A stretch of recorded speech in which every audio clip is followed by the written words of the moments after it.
Oui, on n'est pas bien dans le Périgord. Et le mardi d'avant? Non, c'est pas. Ah, d'accord. Je dormais.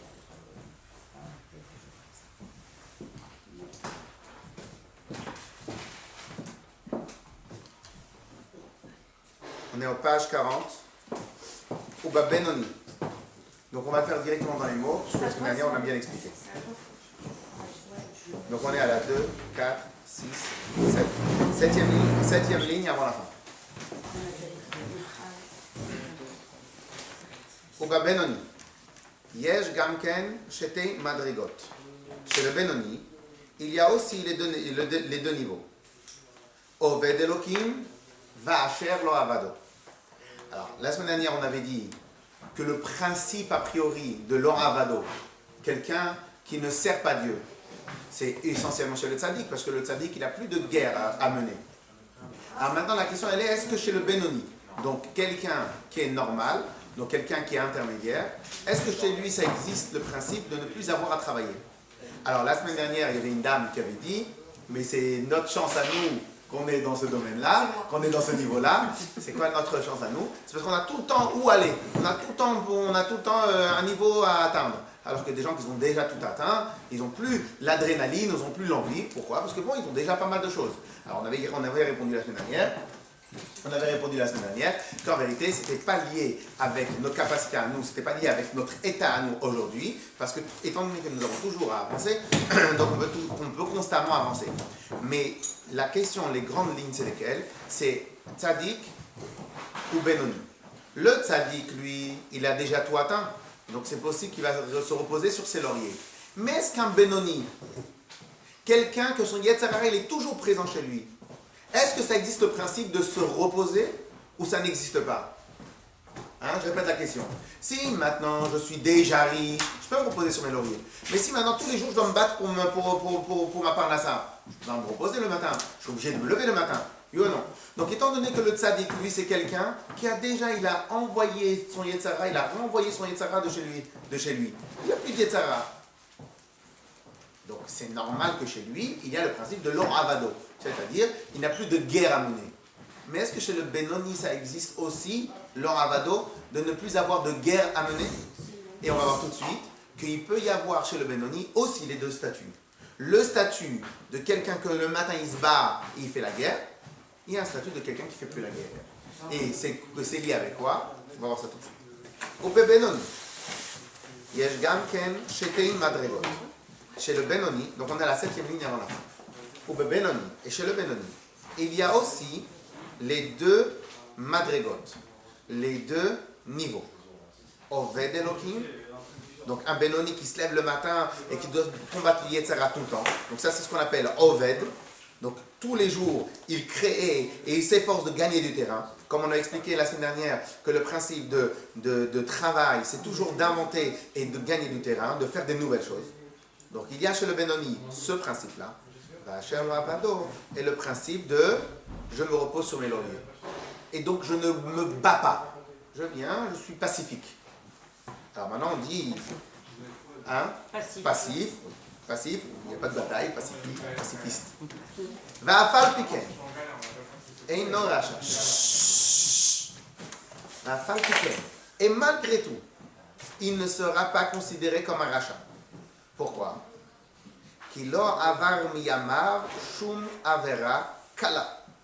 Parce que ce Benoni, c'est-à-dire je peux ne pas me battre contre le yetzer hara, mais le yetzer hara ne va pas me gagner pour autant. Comme on avait expliqué la semaine dernière, imaginez maintenant quelqu'un, est-ce qu'aujourd'hui moi j'ai besoin de me battre pour manger caché ou pas manger pas caché, ou manger pas caché? Non. Ça va dépendre de mes habitudes, ça va dépendre de pas mal de choses. En tout cas, il peut y avoir, Asher lo avado, il peut y avoir que le Benoni, malgré qu'il ne combat pas, il ne transgresse jamais aucune avéra, même une avéra de pensée. Vegam kayem, kol ha-mitzvot she'eshar lo lekaiman. Et en plus, il accomplit toutes les mitzvot qu'il peut accomplir. Alors maintenant, on sait pourquoi il y a marqué va'afilou et même, parce que nous avons une règle, que faire est toujours plus difficile que de ne pas faire. Pourquoi? Ne pas faire ne demande pas vraiment de travail. Pourquoi? Il se demande tout simplement de rester dans mon lit. Je vous donne un exemple. Qu'est-ce qui est plus digne de louange? Qu'est-ce qui est plus digne de louange? Quelqu'un qui fait Shabbat en restant dans son lit les 24 heures, il prend un somnifère et pendant 24 heures, il a fait Shabbat au final. Mais quelle va être la différence? Oui, il a fait Shabbat au final. Quelle va être la différence entre celui-là et quelqu'un qui va préparer le manger, une dame qui va préparer le manger, et les nérots de Shabbat, la table elle va être mise, etc., etc.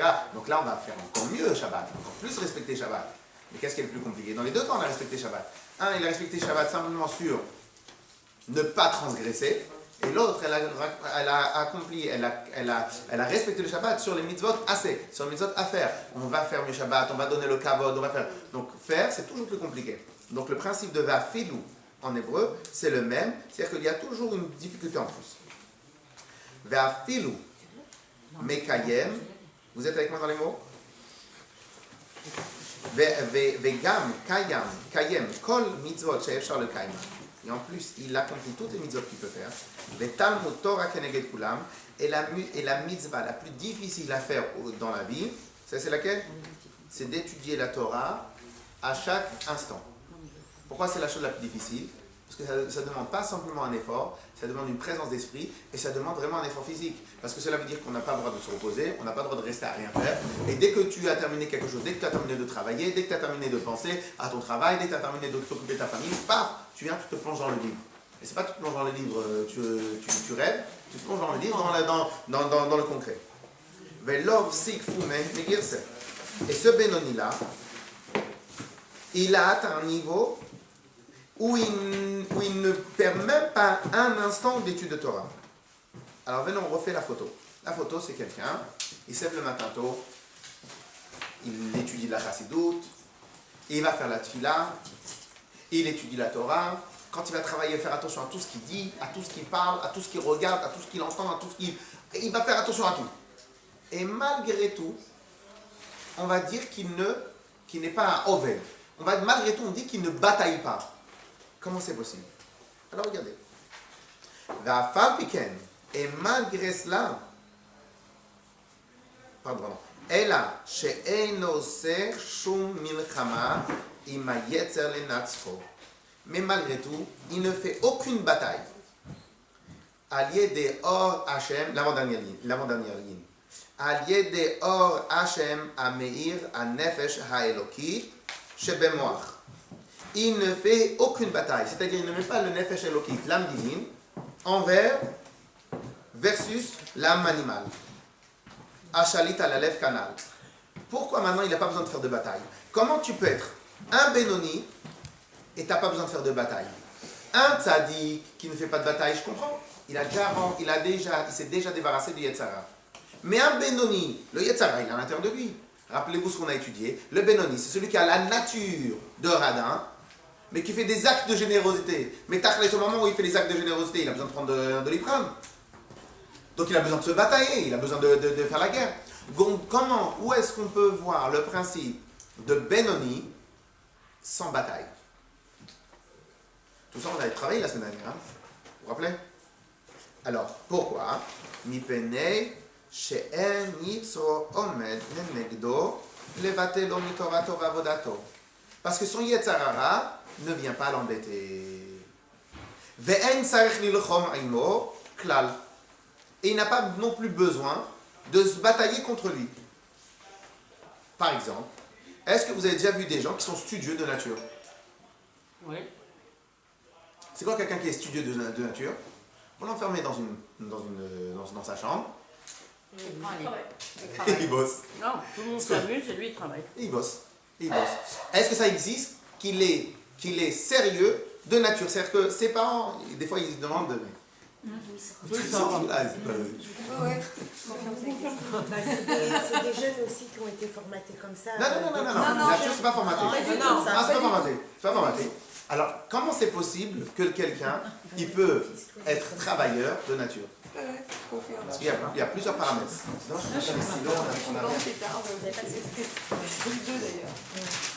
Parce que, regardez comment je peut-être comme parce que ça dépend de plusieurs paramètres. Pourquoi une personne va vouloir s'amuser? il y a aussi les curiosités. S'il est curieux, il va vouloir regarder ailleurs. Si maintenant, Ouais, c'est plus il est facile léger, aussi de s'amuser. hein, C'est plus facile aussi de s'amuser que de travailler. très bien. Ah oui, mais alors lui il fait encore mieux que cela. Lui, Oui. il travaille, donc Oui. c'est encore plus difficile. Mais comment c'est possible de lier le travail effectif et non bataillé? Normalement, quand on a envie de travailler, il faut se lever le matin, il faut se casser la tête, il faut se préparer, il faut se... Hein? Est-ce que c'est un plaisir? Alors, est-ce que c'est un plaisir ici? Est-ce que c'est un plaisir ici pour lui de travailler? Pour lui, ah bah oui. Pour le studio, oui. C'est un plaisir, vous croyez? Oui. C'est un Mais oui. réflexe, moi. Non, c'est Non, une non, habitude, non, moi je vous dis c'est un dans plaisir. l'instant. Je parle par expérience. hein. Je vois aussi. Il y a des fois où c'est même pas un plaisir, il y a des fois c'est tout simplement une fuite. Naturel. Une fuite. Ouais. Une fuite. Le monsieur c'est casse-tête. Laisse-moi tranquille. Il faut commencer à faire des sourires, il faut commencer à faire ci, il faut commencer à truc. Après je dois lui prêter mes billes, alors lui aussi doit prêter ses billes. Laisse-moi tranquille. Les livres, ils ne parlent pas, ils ne bronchent pas, ils embêtent personne, ils sont là, ils sont toujours ouverts, ils sont toujours aussi. Il peut y avoir 200 paramètres pour laquelle une personne doit être studieuse. Parce qu'au final, la logique humaine, elle est qu'un enfant, il n'est pas studieux depuis qu'il a l'âge de 7 ans. La logique humaine, c'est qu'un enfant, il a envie de s'amuser. Oui ou non? Donc on voit bien que c'est contre nature. Donc c'est quoi son nature à lui? Sa nature à lui, c'est de ne, entre guillemets, ne pas s'intéresser au monde extérieur, se suffire totalement à lui. Au passage, dans d'autres endroits dans la Chassidoute, on explique que ça, c'est la différence entre les gens qui sont, ça rejoint totalement, des gens qui sont ovdim ou des maskilim. Les maskilim, c'est ceux que la tête, c'est l'endroit le plus important de leur vie. Je vous donne un exemple, un scientifique, vous pouvez l'enfermer dans une île déserte, il n'a besoin de personne. Un Tunisien, c'est un peu plus difficile. Pourquoi? Parce qu'il a besoin absolument de parler, de voir, de trucs, d'échanger, etc., etc. Mais pourquoi il a besoin d'échanger? Quand est-ce qu'on a besoin de l'échange? L'échange n'existe que dans les midotes, n'existe que dans les sentiments. Dans les sentiments, on a besoin d'avoir quelqu'un d'autre. Si je veux avoir du chesed, le chesed, c'est qu'il faut avec quelqu'un d'autre. Craindre, gvura, c'est craindre de quelqu'un d'autre. Donc tout le principe des sentiments, c'est toujours communiquer avec quelqu'un d'autre. Le principe de l'intellect, je n'ai besoin de communiquer avec personne. Je me suffis totalement à moi-même. On est d'accord? Donc imaginons maintenant quelqu'un il y a plus d'intellect chez lui que de midot développées. Donc qu'est-ce qui se passe? Il va se retrouver à l'aise où ça? Seulement dans un endroit intellectuel, seulement dans un endroit où on ne lui demande pas de communiquer. Ça, je vous donne un exemple. Okay? Et c'est pour ça que certaines personnes me disaient, c'est pas du tout un communicant. Pourquoi c'est pas du tout un communicant? Pourquoi? Parce que si maintenant chez lui, c'est l'intellect qui prend la place primordiale, donc l'intellect c'est l'anti-communication, puisqu'il se suffit à soi-même. Les midot, c'est la communication. Donc quelqu'un qui a beaucoup de midot, il a toujours envie de rentrer en contact avec les autres. Donc automatiquement, il va affiner sa technique pour communiquer. Mais quelqu'un que chez lui, c'est l'intellect l'essentiel, j'ai besoin de personne. On est d'accord? Ça, c'est le premier point. Après, il y a aussi un deuxième point. Vous vous rappelez qu'on avait étudié tout au début de Tania, on avait dit qu'on avait les quatre éléments. On avait dit qu'on avait l'élément feu, on avait dit gaz, on avait dit eau, et on avait dit la terre. La terre. Ok? Et on avait dit quoi? Que chaque chose, elle avait une signification, entre guillemets, pas signification, mais elle était la source d'une expression de l'âme. Le feu, ça va être la colère, dans le mauvais côté. Le feu, ça va être la colère. Le gaz, ça va être un peu la légèreté, les tzanout, la moquerie, la légèreté. Ensuite, on avait dit que l'eau, c'était les plaisirs. Et on avait dit que la terre, c'était quoi? C'était atzlut, fainéantise. Fainéantise, la lourdeur. Alors, pas la lourdeur, t'es lourd. C'est pas cette lourdeur-là. La lourdeur, c'est que on bouge pas. Donc, imaginons maintenant. La lenteur, alors. C'est que négatif. Alors, ça c'est ceux du Nefesh Abahamit. Ça, c'est ceux de l'âme animale. Chez l'âme divine, ça va être tout le contraire. Le feu, ça va être un amour très fort pour Dieu. Un amour très fort pour Dieu. Un amour ou une crainte plutôt, très fort pour Dieu. Le gaz, ça va être la légèreté contre les Torah mitzvot. Donc la légèreté du matériel, donc pouvoir ne pas être attaché aux choses matérielles. L'eau, c'est le plaisir dans l'étude de la Torah. Mais c'est le même principe. C'est le plaisir dans l'étude de la Torah. Et la Bon, d'accord. Vous pouvez faire à côté. Oui. Le gaz. En final, ça reste toujours de la légèreté. Mais la légèreté, donc se dégager du matériel, se dégager du matériel. Et l'eau, le plaisir. Et on avait dit que une des meilleures manières de pouvoir avancer, d'étudier, de pouvoir utiliser son potentiel, c'est le plaisir. Mais le plaisir dans quoi? Le plaisir dans la Torah. Dans l'étude, dans la Torah. Exactement. Dans le plaisir du nafesh halokit. On est d'accord? Et donc là, ici aussi, ça va être la fainéantise. Mais la fainéantise de quoi? La fainéantise, oh non, je suis tellement lourd. Donc je suis tellement imprégné, tellement lourd dans ce domaine-là, que je n'ai pas envie d'aller voir autre chose. Donc il n'est pas assez léger, il n'est pas assez curieux pour aller voir autre chose. On est d'accord? On sent que ça va manquer encore plus. On rentre beaucoup. Ok? Clair ou pas? Mais Clair le d'aller voir principe? autre chose dans le domaine de la Torah. D'aller voir, vous dites, il est tellement lourd. Bah oui, il n'a pas donc- envie de voir autre chose, qu'il est déjà comblé dans le... La curiosité. La curiosité, c'est quoi la curiosité? C'est quelqu'un qui ne s'attache pas avec le point A. Il peut passer facilement du point A et à un point B et au point C. Mais lorsque quelqu'un il est vraiment carré, psychorigide entre guillemets, donc il est obligé de rester dans ce domaine. On est d'accord? Donc au final, ce monsieur-là,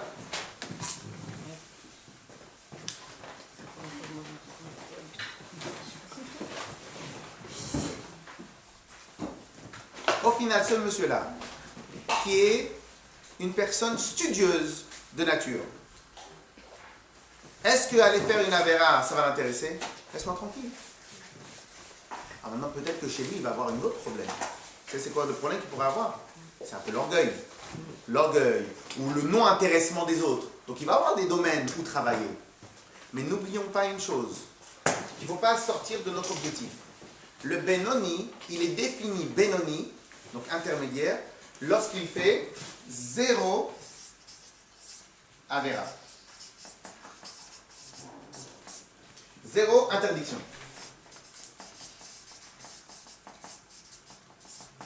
Ça, c'est le Benoni. On est d'accord? Donc, lorsque le Benoni fait 0 interdiction, il a ce statut de Benoni. Maintenant, imagine maintenant un Benoni, il est un peu orgueilleux. Mais dans les faits, il ne fait pas d'avéra. Donc, il va avoir un sentiment d'orgueil qui est peut-être pire. Mais dans les faits, il ne va pas faire de avéra. Donc, il va... Donc, imaginons maintenant ce monsieur-là. Il vient, c'est un studieux de nature. Il s'intéresse à rien d'autre que ses livres. Il bouge pas de ses livres. Il sort pas, il joue à rien, il ne parle à personne. Et pas parce qu'il a un complexe, hein, parce que c'est un intellect, c'est un intellectuel. Il se suffit totalement à lui-même. Il vit très bien, il est heureux. Vous voulez lui offrir un cadeau, amenez-lui un livre. Vous voulez faire un truc, changez-lui son stylo. Ça va lui faire plaisir, tout ça, c'est magnifique. Mais maintenant, vous lui dites, viens, on va à la fête foraine, viens. Ça ne lui correspond pas. On est d'accord? Donc ce monsieur-là, pour ne pas faire de Havera, est-ce qu'il a besoin de se batailler, de développer chez lui une guerre contre les Yetzirah? Non. Par contre, il y a une autre bataille. Laquelle? Elle va être pour tout le monde. Mais quelle bataille il a amenée? Se rapprocher un peu des hommes, c'est pas fait pour. À mon sens, c'est pas fait pour vivre comme ça. Hein. Absolument. Mais est-ce qu'aujourd'hui, on peut le statuer de Benoni, oui ou non? Personne n'est parfait. Oui. De toute façon, lui il est Benoni, donc du fait qu'il est Benoni, il est imparfait par défaut. Oui, mais aujourd'hui, vis-à-vis de Dieu, est-ce qu'il a fait une Avera? Non. Non. C'est juste la nature. Donc, il le sera bon, donc il sera un Benoni, mais il ne sera pas un guerrier. Il aura été un Benoni sans bataille. Donc c'est pour confirmer ce qu'on avait dit la semaine dernière, que la notion de bataille, donc la notion de travail, elle peut exister chez tout le monde. Elle existe chez l'ouvrier, comme elle existe chez le cadre. Elle existe chez le tzaddik, elle existe comme... Le principe de bataille, c'est quoi? C'est d'aller toujours contre nature. Donc dès que je reste sur mes acquis, dès que je reste nature, je ne me bataille plus, je suis lo avado. On est d'accord? Venez, on fait dans les mots. Ve'en tzarich lilchom. Aujourd'hui, je fais dans les mots parce que la semaine dernière, on avait bien expliqué, je pense. Et voilà. Ve'en tzarich lilchom imo klal. On est première page, Chaf Aleph.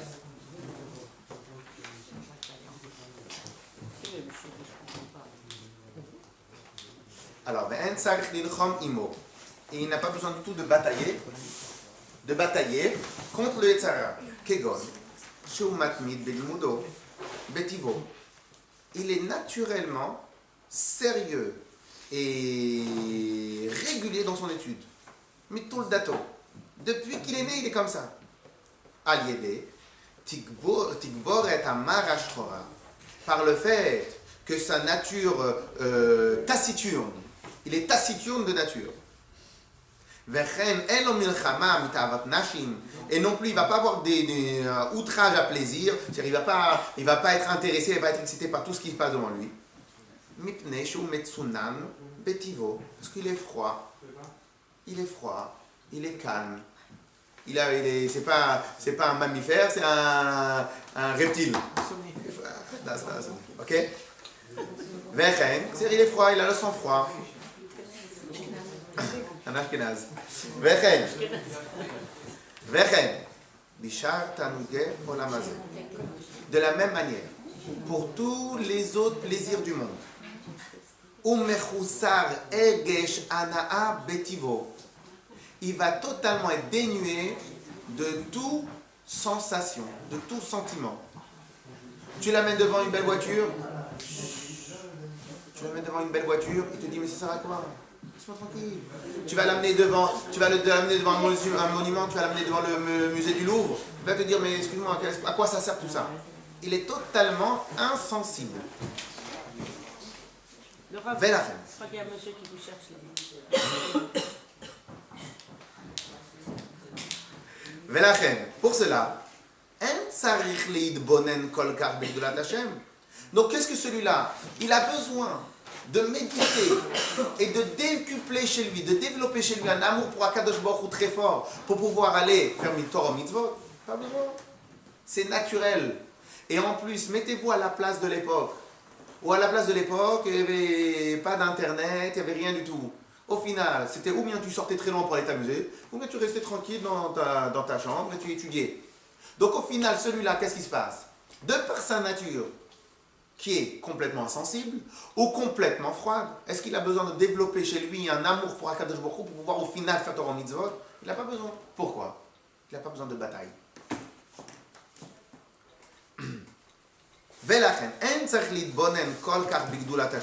Il n'a pas besoin de se développer chez lui, de réfléchir à la grandeur de Dieu, pour développer à l'intérieur de lui une crainte d'Akadosh Baruch Hu dans son cerveau, pour se garder de ne pas transgresser les 365 avérotes. Donc rappelez-vous ce qu'on avait étudié. On avait étudié que tout l'amour, donc tous les sentiments proviennent du sechel, de l'intellect. Et donc celui-là, comme de nature, il n'a pas besoin de bataille à mener. Donc je n'ai pas besoin de grands projets. Qu'est-ce qu'ils font? Vous savez qu'à l'armée, ils se font à chaque fois, ils ont des discours, les capitaines, les généraux, etc. Ils ont des discours, ils ont des exemples, ils ont des vraies manières de parler aux soldats, parce que comme ils ont besoin d'une grande bataille, donc automatiquement il faut les chauffer très très fort pour ne pas qu'ils tombent, pour ne pas qu'ils aient peur devant. Oui ou non? Mais celui-là, il n'y a pas de bataille à mener. Donc s'il n'a pas de bataille à mener, j'ai pas besoin d'être chauffé à blanc pour pouvoir tenir la bataille. J'ai pas de bataille. Il n'a pas non plus besoin de développer chez lui un amour très fort pour Dieu, ou une crainte pour Dieu pour ne pas transgresser, ou un amour pour Dieu, les dovkabo bekium mitzvot, ou bien un amour pour Dieu pour pouvoir aller faire un mitzvot. Et même l'étude de la Torah, qui est la chose la plus difficile au monde à faire, du matin au soir, lui, ça marche très bien, ça va très bien lui. Lui, il est dans ses livres. Ok? Maintenant, cependant, pourquoi il irait étudier la Torah et pas les mathématiques? Pourquoi il irait étudier la Torah et pas la psychologie, la science? Pourquoi? Qu'est-ce qui fait qu'il va choisir la Torah et pas autre chose? qu'il n'y a pas d'enjeu. Un enjeu spirituel, il n'y a pas d'enjeu Dans les matériel. mathématiques, il n'y a pas d'enjeu non plus. Ouais, quand même. Les chercheurs, ils cherchent. Il n'y a pas beaucoup d'enjeux. Non, je Les rigole. trouveurs, ils trouvent. Alors pour une raison toute simple. Parce que c'est un juif. Comme c'est un juif, donc les mathématiques, moi, qu'est-ce qu'un juif il a à voir avec les mathématiques? Qu'est-ce qu'il a un juif il a à voir spécialement avec la science? Si c'est pour exploiter, pour l'utiliser pour la Torah, je comprends. Mais sinon, si c'est pas pour utiliser pour la Torah, qu'est-ce qu'un juif il a à faire dans la science? Il n'a rien à faire.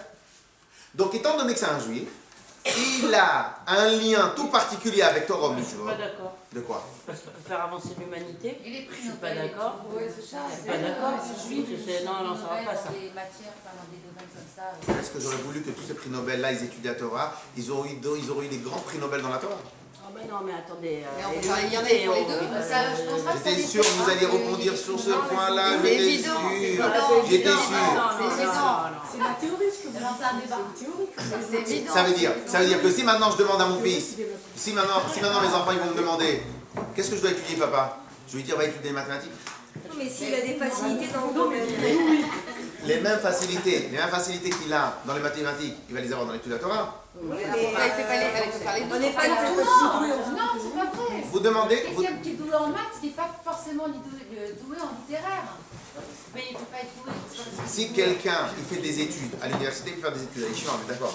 Non mais de toute façon ici l'idée c'est la suivante. C'est quoi l'idée? L'idée, c'est que si maintenant un juif, il a envie de faire ce que Dieu demande, il va aller étudier les mathématiques ou il va aller étudier la Torah? Oui, d'accord. Donc puisque maintenant lui il a des facilités à l'étude, il est studieux. Mais comme il est studieux, il a deux plans de carrière à avoir devant lui.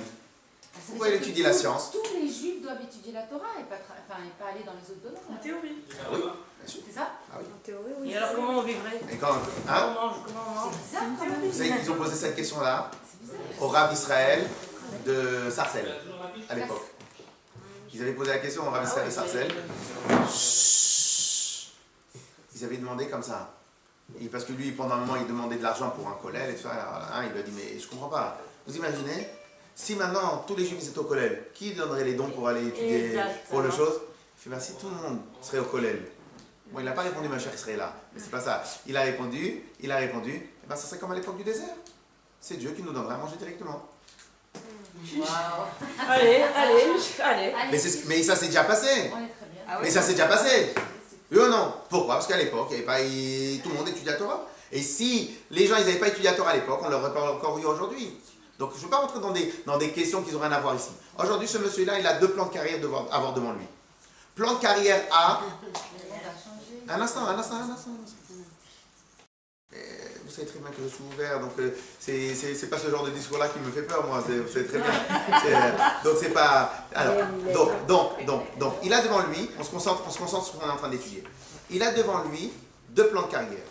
Étudier la Torah du matin au soir toute sa vie, ou aller étudier les mathématiques du matin au soir toute sa vie. C'est un monsieur, c'est un studieux. C'est un studieux. Lui, ce qu'il veut, c'est des livres. Qu'est-ce qu'il va choisir d'après vous? Ben, ça dépend de son niveau de...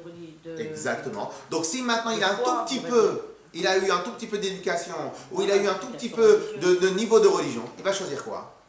Systématiquement, il va choisir ce qui va le rapprocher de Dieu, parce qu'il va l'éloigner de Dieu. On est d'accord?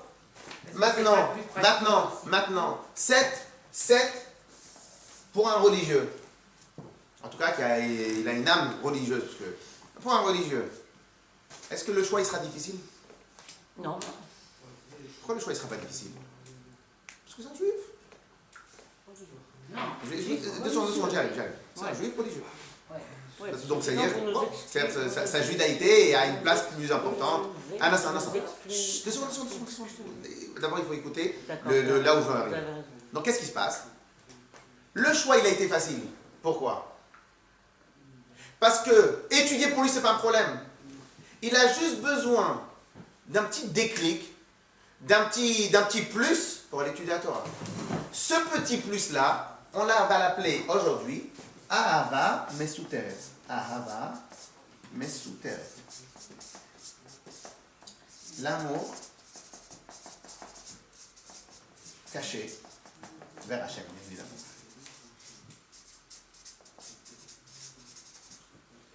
Dans la Chassidoute, on considère que chaque juif, il a un amour inné pour Dieu. Il a un amour inné de par sa nature, de par le fait qu'il est juif, et on va le comparer très souvent, à l'amour d'un enfant vis-à-vis de ses parents. Et de la même manière qu'un amour exactement inconditionnel, de la même manière qu'un des parents, ils ont un amour automatique et inconditionnel vis-à-vis des enfants, de la même manière, les enfants, ils ont un amour. Donc imagine maintenant un enfant, il doit choisir entre faire la même action, ou pour son père, ou pour un autre monsieur. Il va choisir qui? Son père. Mais je comprends pas. Mais un autre monsieur, ça va être plus sympathique. Oui, mais au final, je vais faire la même chose. Que ça soit de donner 100 €. Il va donner ou à son père ou à quelqu'un d'autre. Il va choisir qui? Il va choisir son père. Ou que ça soit pour étudier. Mais mon père, il me demande d'étudier à Torah. Et l'autre, il me demande d'étudier mathématiques. Pourquoi je vais aller chercher les mathématiques? Pourquoi je vais aller chercher les mathématiques? Puisqu'au final, je fais la même action. Je vais aller chercher les mathématiques. Pourquoi il va faire ce choix-là? Parce qu'il a un amour caché vers Hachem qui va guider ses pas. Question. Cet amour-là qu'il a inné vers Hachem, même ça, il n'a pas fait de travail pour l'avoir. Même ça, il n'a pas fait de travail. Pourquoi il n'a pas fait de travail? Parce que c'est naturel. Non. Tout ce qui est nature, c'est zéro travail. Non, je ne suis pas d'accord avec vous. Franchement. Pourquoi vous dites que c'est naturel? Il y a des familles dont les parents sont pratiquants, ont l'amour d'Hachem et tout, et les enfants, ils partent en vrille. Donc c'est pas vrai. Ça, c'est autre chose. Il faut...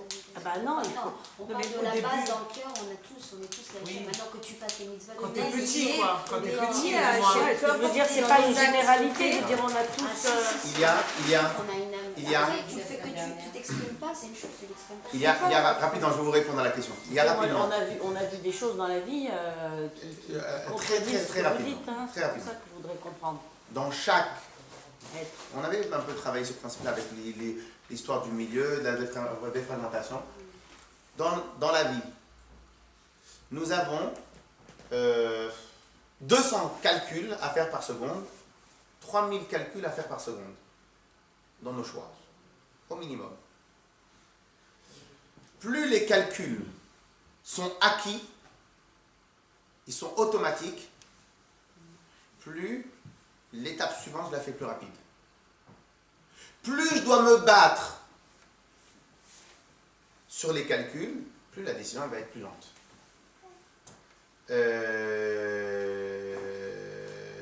On va regarder dans la négociation. Le meilleur moyen de négocier avec quelqu'un, vous savez c'est quoi? C'est quand il dit 10, je dis jamais la vie. Ça c'est 1 €, pas plus. Qu'est-ce qui se passe? Tout de suite il va commencer à dire bon ok, on fait 8. L'autre il va faire 9, il va faire 2. Il va arriver à 5. Si dans la négociation, l'autre il dit 10, moi je dis 8, il fait non, c'est bon, je vous laisse avec 10. Et après, c'est l'autre qui va se lever. Pourquoi maintenant, de la meilleure manière de négocier, c'est d'arriver à l'opposé? Parce que l'autre, il va savoir qu'il va tellement avoir à se battre. Il va tellement avoir à se battre pour obtenir un minimum, c'est qu'il va déjà lâcher du lest. Je vais donner un autre exemple.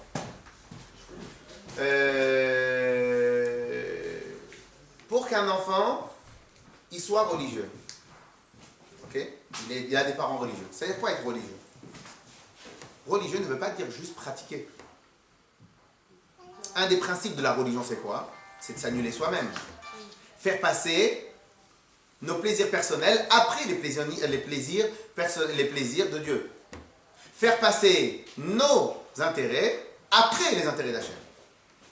Ok, on est d'accord? Imaginons maintenant quelqu'un, dans sa nature, c'est moi d'abord. J'ai une autre personne, il n'est pas du tout religieux, mais sa nature profonde, c'est les autres d'abord.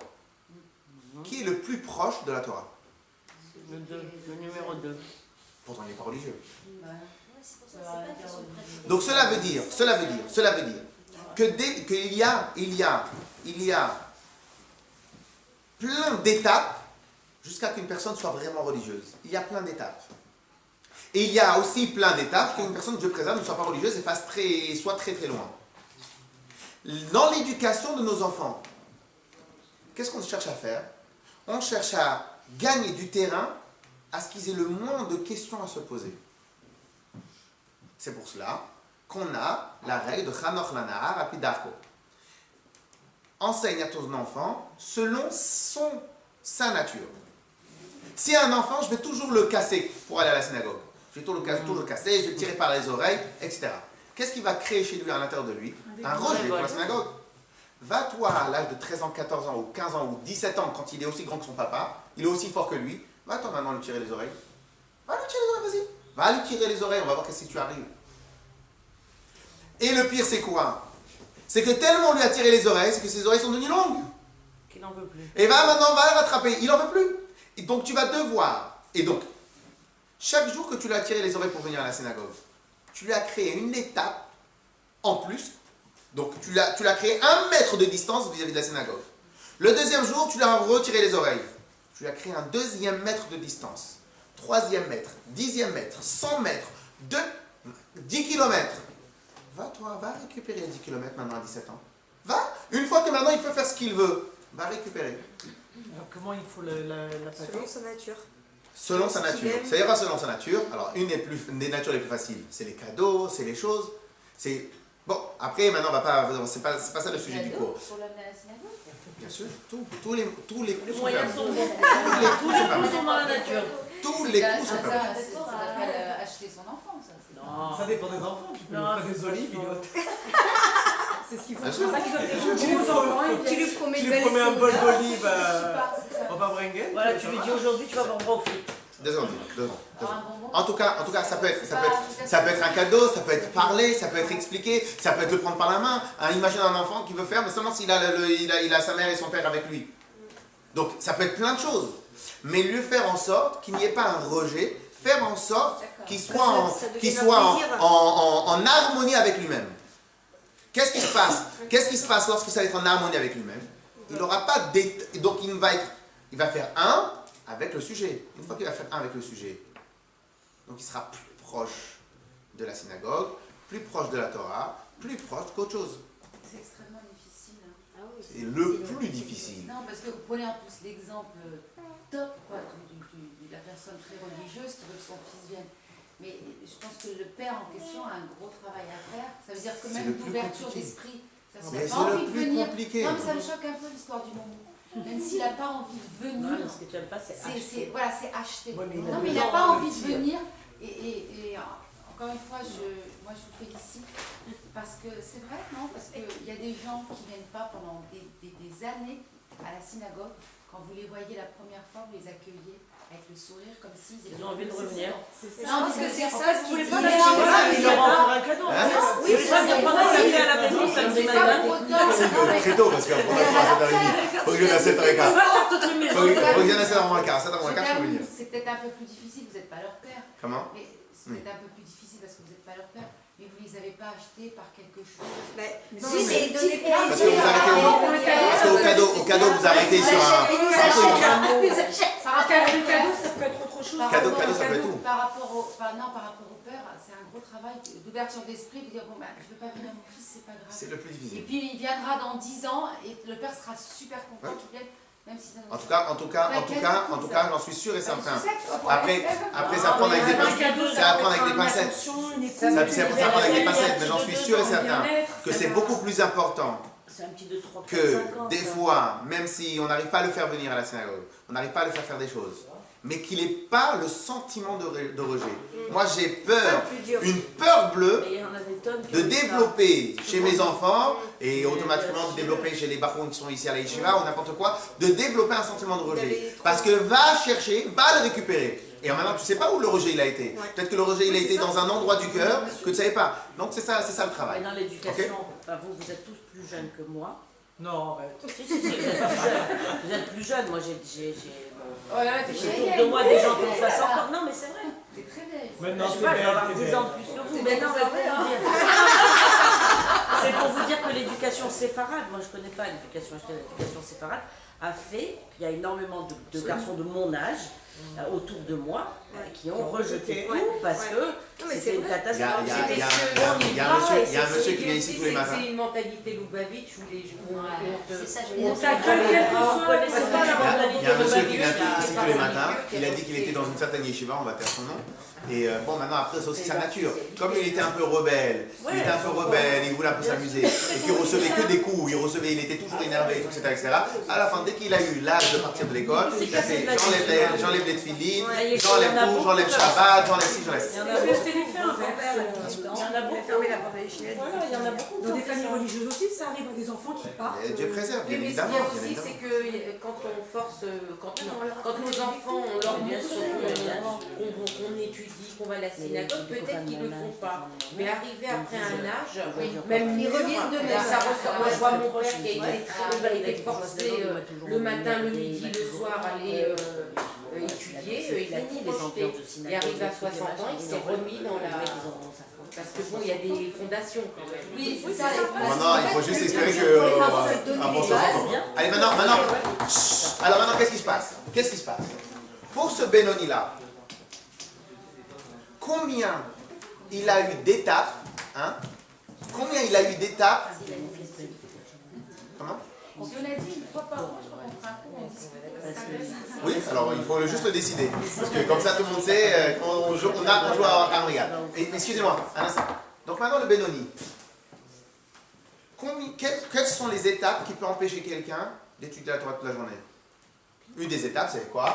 S'il va être, entre guillemets, aimer la vie. S'il va aimer la vie.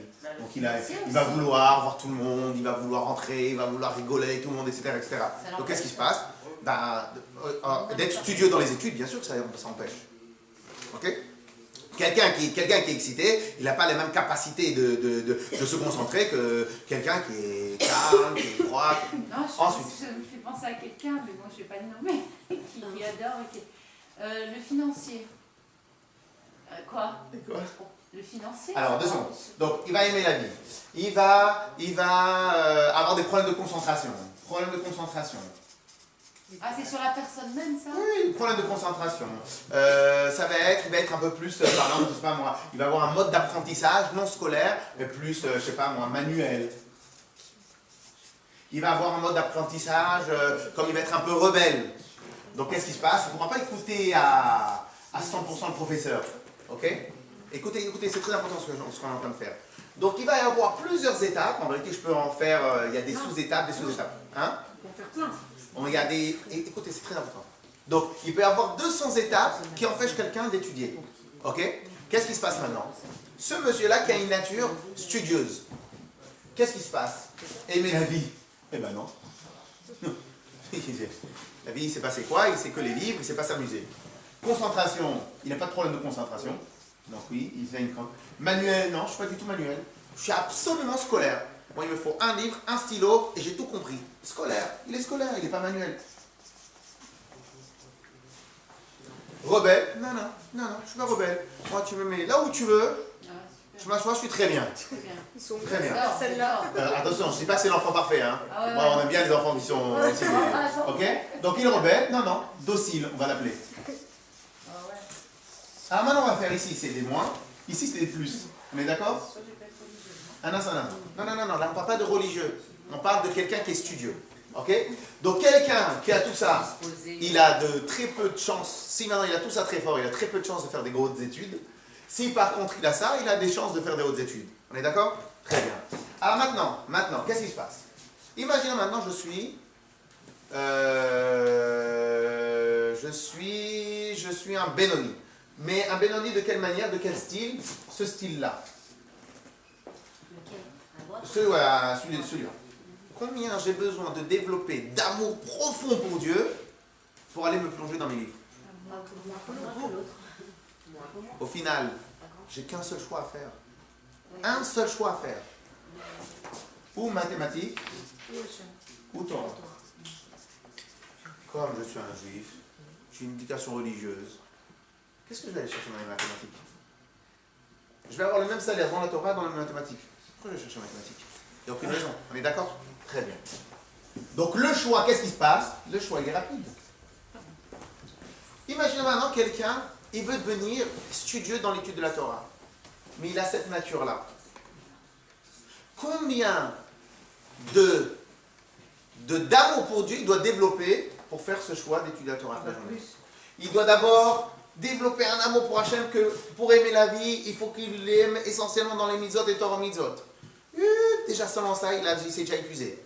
Ensuite, concentration, il a un problème de concentration. Donc là, il doit développer encore une autre partie d'amour pour Hachem pour se concentrer. Ensuite, il est manuel. Qu'est-ce que tu me casses la tête avec des livres? Je suis manuel. Et il doit encore travailler sur sa nature, etc. Et après, il est rebelle. Quand il arrive ici, il est tellement épuisé, il va dire, c'est pas grave, je ne vais pas être studieux, je vais être un bon juif religieux et qui fait Torah mitzvot, mais pas dans les livres.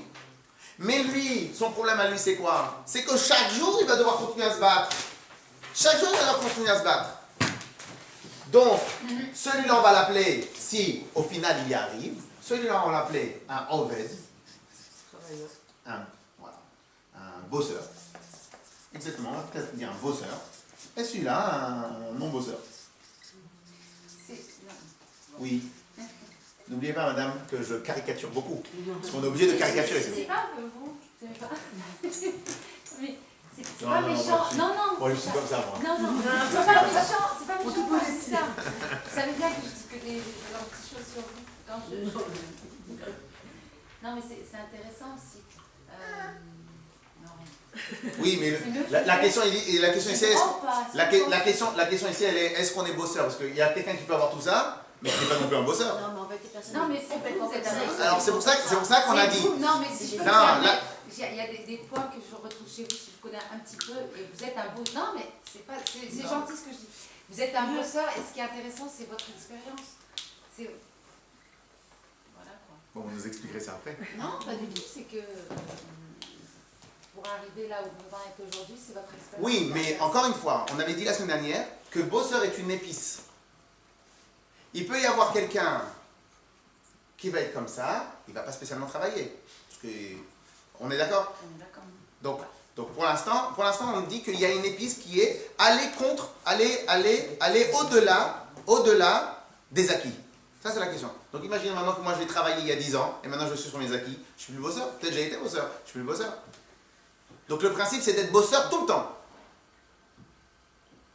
Si maintenant j'ai déjà fait mon travail sur ma nature, il y a 10 ans, 15 ans, 20 ans quand j'étais à la yeshiva, c'est fini maintenant, je suis plus bosseur. Oui, mais celui de droite, il a quand même un travail à faire. Non, lui, son travail à lui, il est quasiment quoi? Il est quasiment quoi? Mais il n'y a pas de chose, il n'y a rien à faire dans sa vie. Il y a toujours à faire. Mais aujourd'hui, le but il est d'arriver à Benoni, à ne faire aucune zéro avéra. Ben, le monsieur, il y arrive facilement.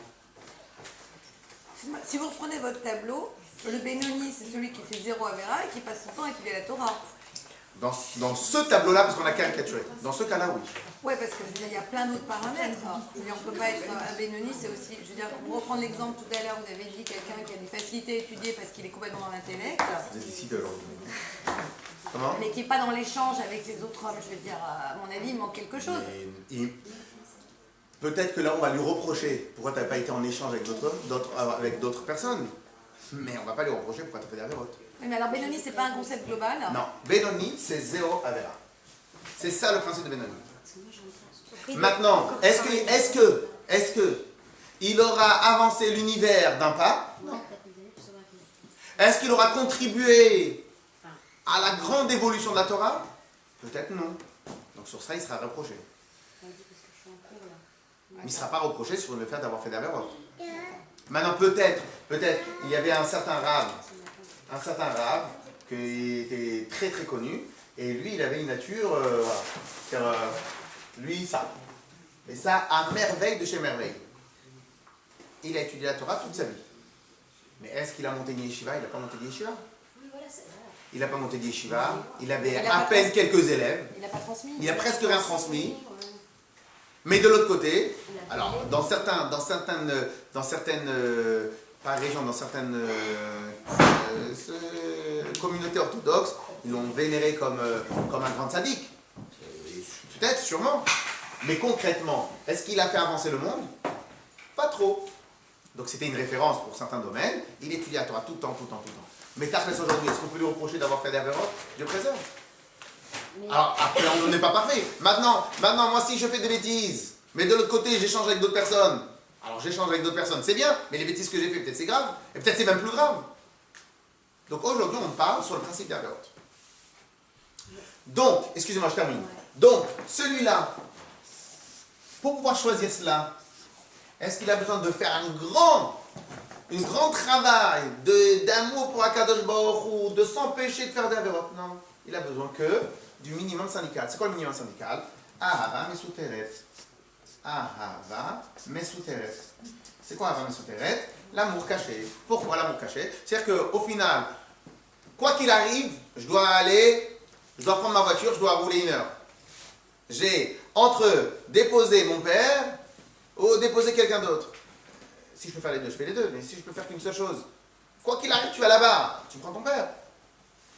Donc au final, cela veut dire que dès lors que je suis d'accord sur tous les principes énumérés auparavant, j'ai plus qu'un seul choix devant moi.